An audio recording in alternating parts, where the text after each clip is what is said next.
জয় হোৱাটো ভালেই লাগে সামগ্ৰিকভাৱে আমি ভবা নিচিনাকৈ তেনেকুৱা হোৱা নাই ঠিক তেনেধৰণে আমিও ইয়াতে এটা লক্ষ্যলৈ আগবাঢ়িছিলোঁ আমিও লক্ষ্যত উপনীত হ'ব পৰা নাই তো এই গোটেই বিষয়বিলাক আমি খুব কম সময়ৰ ভিতৰতে পৰ্যালোচনা নিশ্চিতভাৱে আমি কৰিম যি নহওক NDA চৰকাৰ বনাব আৰু এই নিৰ্বাচনটো নৰেন্দ্ৰ মোদীৰ নেতৃত্বতে নিৰ্বাচন হৈছে আৰু এই নিৰ্বাচনটো যোৱা 10 বছৰে মোদী ডাঙৰীয়াই যথেষ্টখিনি কাম কৰিছে আৰু কণ্টিনিউৱাছ 3টা টাৰ্ম ইমান সহজ নহয় এণ্টি ইনকামবেঞ্চি বিভিন্ন ধৰণৰ ক্ৰিয়া প্ৰতিক্ৰিয়া থাকে তৎসত্ত্বেও আজি এটা ভাল ফল বুলিয়ে ক'ব লাগিব যদিও আমাৰ যেটো এক্সপেক্টেশন আছিলে হেতু আমি উপনীত হ'ব পৰা নাই যি নহওক আগন্তুক দিনত আমি নিশ্চয়কৈ সেইখিনি বিষয় চৰ্চা কৰি সেইখিনি ঠিক কৰিবলৈ কাল্টিভেটেড ভোট এটা হৈছে বাই ডিফল্ট পোৱা ভোট এতিয়া আমাৰ যিখিনি আজি এটা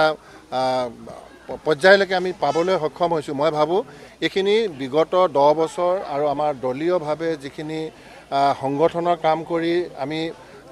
এই বস্তুটো আমি পাবৰ কাৰণে সক্ষম হৈছোঁ এতিয়া মই যি ধৰণে আমাৰ বিপক্ষত আপোনালোকে চাব বিভিন্ন জেগাত বিভিন্ন ধৰণৰ ৰিজাল্টবিলাক আহিছে তো মানুহৰ এনেকুৱা হয় যে তেওঁলোকে যেতিয়া আমাক নিদিয়ে ৰুলিং পাৰ্টিক নিদিয়ে তেতিয়াহ'লে ইমিডিয়েটলি এটা জেগাত তেওঁলোকে মানে খাৰা হ'বলৈ চেষ্টা কৰে যেটো আমি অনুভৱ কৰিছোঁ তো মই হেতুৱে ভাবোঁ যে তেওঁলোকৰ তেনেকুৱা দলীয় সংগঠন বা তেনেকুৱা ধৰণৰ তেওঁলোকৰ মানে কাল্টিভেটেড মই কিবা এটা জৰিয়তে পাইছে বুলি মই এইটো অনুভৱ কৰা নাই কিন্তু আমাৰ পৰা গুচি গৈছে হেতু আমি চিন্তা কৰিছোঁ গতিকে তেওঁলোকৰ কথাটো আমি ইমান গুৰুত্ব দিয়া নাই কিন্তু আমি আমাৰ নিজৰ কথাখিনি কেনেকৈ আকৌ ঠিক কৰিব পাৰি সেই কথাটো আমাৰ আগন্তুক দিনবিলাকত আমি এইখিনি চিন্তা চৰ্চা কৰিম একজেক্টলি মই নকওঁ মানে এণ্টি ইনকামবেঞ্চি বুলি তো এইবাৰটো মানুহে বা সকলোৱে আপোনালোকে একমুখে কৈছিলে যে প্ৰ ইনকামবেঞ্চি আমাৰ এইবাৰ আছিলে তো এইকাৰণে যি নহওক কিছুমান বিষয় থাকিব সেই বিষয়বিলাক আমি পৰ্যালোচনা কৰাৰ নিশ্চয় প্ৰয়োজন থাকিব আমাৰ লখিমপুৰ 9টা সমষ্টিৰ ভিতৰত আমি চাগে এটাত পিছ পৰিছোঁ কিন্তু যেনেধৰণে আমি আশা কৰিছোঁ ঠিক তেনেধৰণে আমি মানে গৈ মানে পাব পৰা নাই তো এইখিনি আমি পৰ্যালোচনা কৰিম তাত কেইবাটাও ফেক্টৰ আছে ইমান বহুত বেছি তেনেকুৱা হোৱা নাই এতিয়া ধৰি লওক আমাৰ ডুমডুমাত আমি যিমান আশা কৰিছোঁ ঠিক তেনেধৰণে আমি মানে নাই হোৱা বুলি আমি ক'ব নোৱাৰোঁ কেলে আমাৰ 4টা পঞ্চায়ত আমাৰ ওলাই গৈছিলে যেনেকৈ কৰদৈগুৰি টঙনা বাগজান হাতীজান এনেকৈ কৰি তো সেইখিনি আমাৰ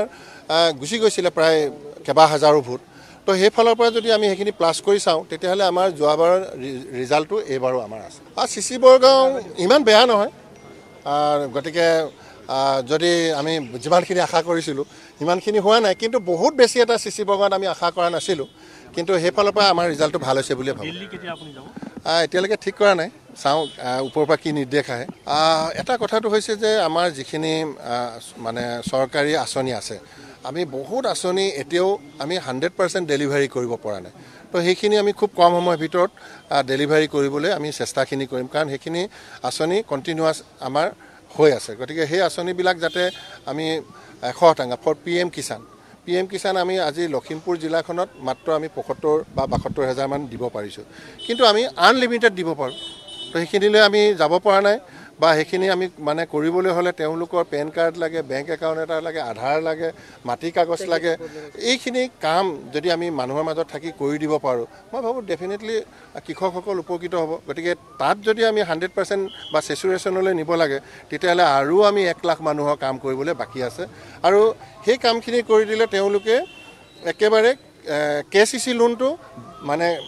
বেংকে দিবলৈ বাধ্য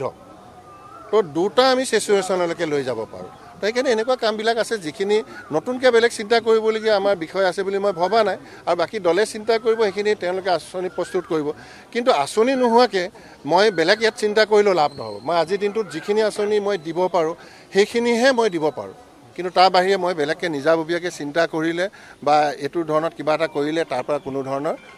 ৰাইজ বেনিফিটেড নহয় তো যিখিনি আছে সেইখিনিকে ডেলিভাৰী কৰিবলৈ চেষ্টাখিনি কৰিম